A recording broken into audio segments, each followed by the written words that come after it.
1, 2, Howdy's coming for you. The Wyatt Sicks are dropping Bible verses, dog.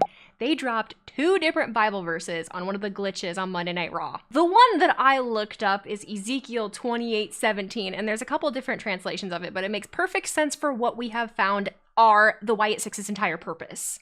Ezekiel 28:17, your heart was proud because of your beauty. You corrupted your wisdom for the sake of your splendor. I cast you to the ground. I exposed you before kings to feast their eyes on you.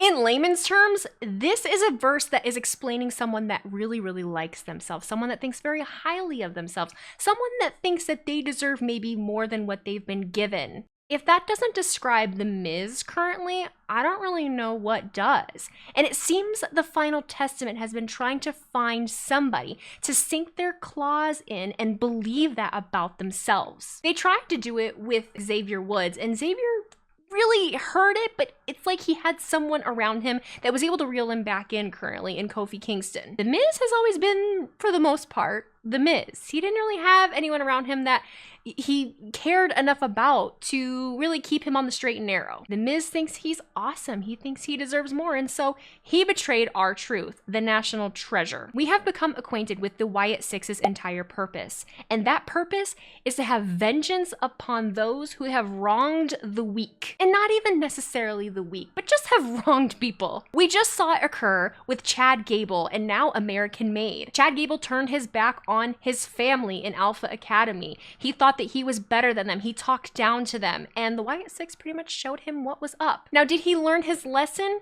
No, because look at American Made and their rah-rah USA, red, white, and blue were amazing. But it seems they've moved on and they have set their sights on The Miz. The seeds have been planted, but the thing that I can't get out of my mind is that the people that are in the Wyatt Sicks, sometimes I was hoping they would have connections to the people that they go after. And this time, we do. Think back to 2018.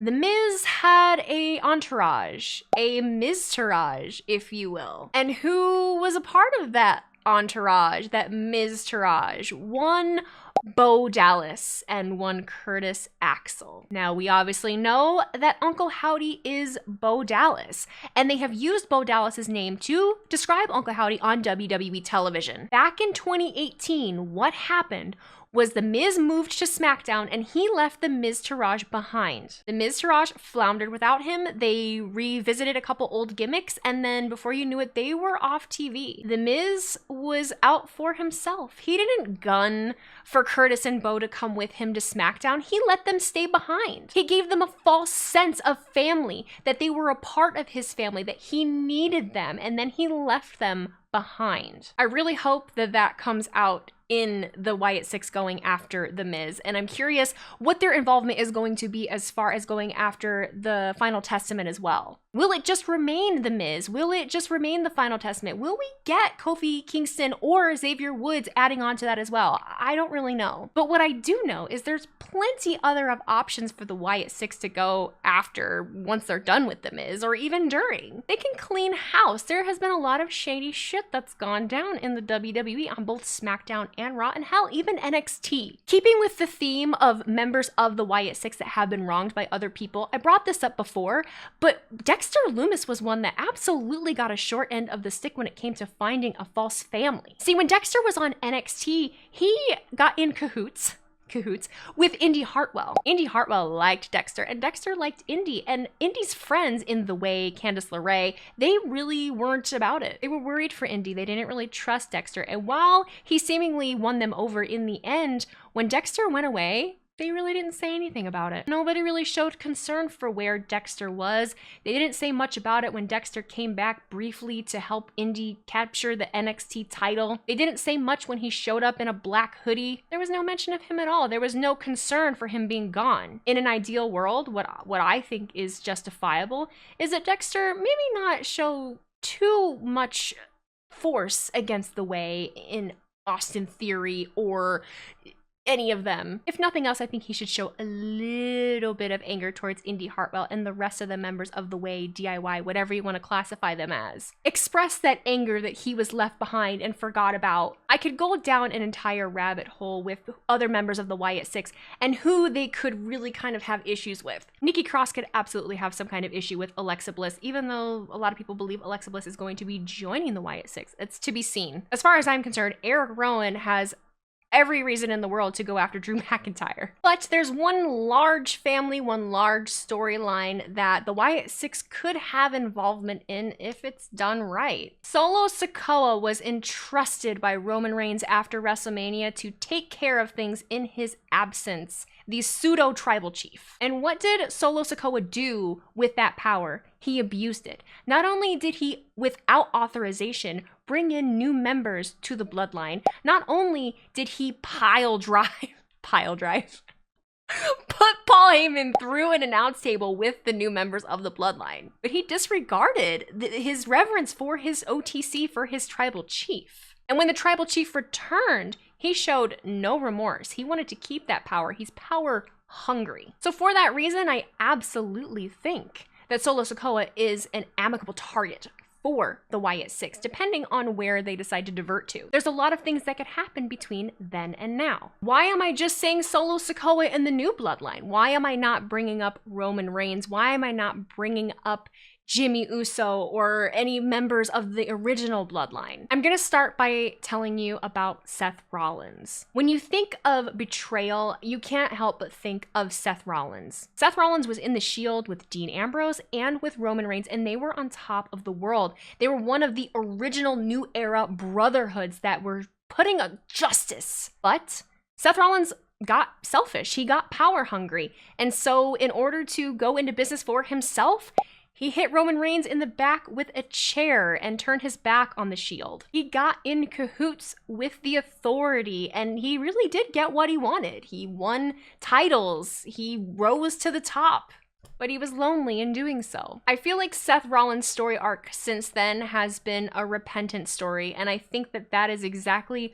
what you have to do in order to be saved from the wrath of the Wyatt Sicks. Seth Rollins' ultimate repentance was at WrestleMania 40 this year. It was a selfless act for Seth to put himself in between Roman Reigns and Cody Rhodes. For Seth to go as far as reminding Roman by wearing Shield gear of his betrayal to him, knowing that it was going to be personal, and for Roman to put down that armor, that shield for a moment, and turn his attention to Seth so that Cody could capitalize. Seth has repented. I think he's safe. So what does that mean for Roman Reigns and for Jimmy? Roman Reigns is on his way. When Roman Reigns returned, he returned by himself. He isn't a power-hungry man anymore. He doesn't have that power because he doesn't have the people around him to assert that power. And if you can tell by how things are going at the moment, it is a give and take between him and Jimmy. Jimmy came back for Roman, despite everything that happened. He's working with him,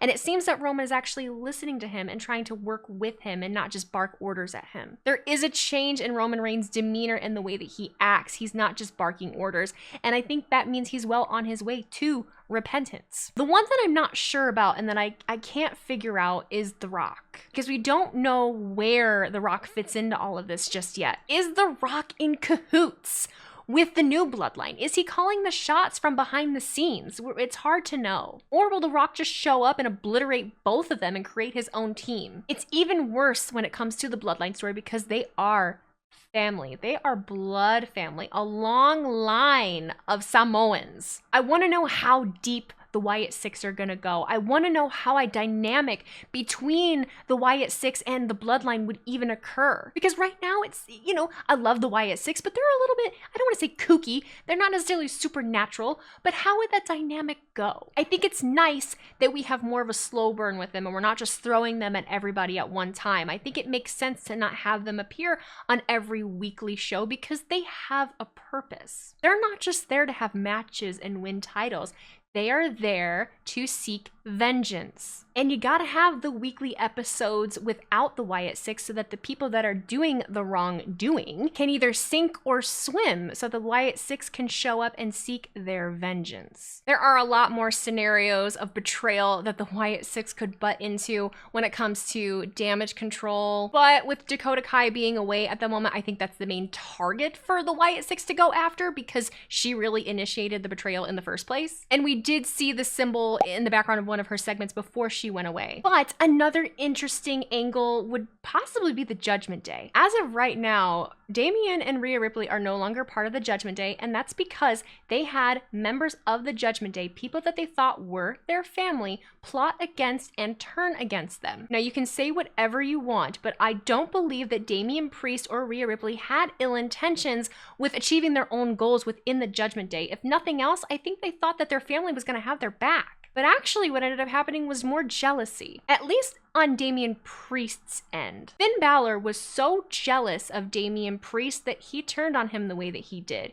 He wasn't an actual brother. When the going got tough and Damian was doing better than him, he didn't care about him anymore. There was no brotherhood. He wanted the glory for himself. Now, I know the argument you're gonna make. I know you're gonna tell me that, oh, well, Rhea Ripley treated Dominic Mysterio poorly, and so that's why he went with Liv, and that's why he did what he did. Okay, so riddle me this. Why wasn't he able to just go up to Rhea face to face and tell Rhea, hey, you're not treating me well. Either you do that or I'm going to hit the road. He didn't do that. He just went and found Liv Morgan, who was easy to give him whatever he wanted, and that was that. And then turned on her in the process. So if I think there's any justification of the Wyatt Sicks going after the current Judgment Day, there absolutely is. But I do think there is going to be another schism within the current Judgment Day. I don't think that Finn Balor is going to keep everything held together for as long as we might think he's going to. He was jealous when it came to Damian Priest. Unless he's the one at top, or unless the rest of the Judgment Day are able to help him get what he wants, he's gonna flip a lid. And I think maybe the Wyatt Sicks will be there to go after them. And with having Liv Morgan attached to them, God, we could have Nikki Cross a little more involved. We could have possibly Alexa Bliss if she does end up siding with the Wyatt Sicks. I don't really know what to expect there. It'll be interesting to see how that plays out and if the Wyatt Sicks get involved at all. So as of mid-October 2024, those are my thoughts about where the Wyatt Sicks might be headed and why. If you have any other scenarios or any other lore that you think the Wyatt Sicks might be diving into, please let me know. I'd love to know what your thoughts are. I love the freshness that the Wyatt Sicks bring, and I hope that they continue to do things the way that they're doing so that we don't get burnt out on them. And who knows, maybe they'll get involved in a title picture at some point. Thanks for watching, guys. As always, if you liked the video, please subscribe. I'm gonna release new videos a few times a week. We're doing new things. Hi, hello. I love you guys. I will see you later on in the week. Okay, take care, bye.